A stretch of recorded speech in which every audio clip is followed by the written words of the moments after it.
చిత్తూరు జిల్లా పులిచెర్ల మండలం దేవలంపేట గ్రామ పంచాయతీ పరిధిలోని మిట్టమిద రాచపల్లిలో నిర్వహిస్తున్న శ్రీ కోదండరామస్వామి ఆలయ విగ్రహ ప్రతిష్ఠా కార్యక్రమానికి పొంగునూరు నియోజకవర్గం తెలుగుదేశం పార్టీ ఇన్ఛార్జ్ చల్లా రామచంద్రారెడ్డి విచ్చేసి కార్యక్రమంలో పాల్గొన్నారు. ఈ సందర్భంగా స్థానిక టీడీపీ నాయకులు కార్యకర్తలు ఆయనకు ఘన స్వాగతం పలికి ప్రత్యేక పూజల్లో పాల్గొనేందుకు ఏర్పాట్లు చేశారు.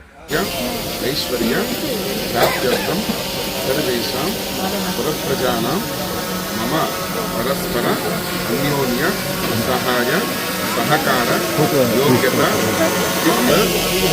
యోగ్యత సిద్ధ్యర్థం సర్వ కార్యాణం అనుకూలత సిద్ధ్యర్థేన విశేష ఆరాధనం కరిష్యే.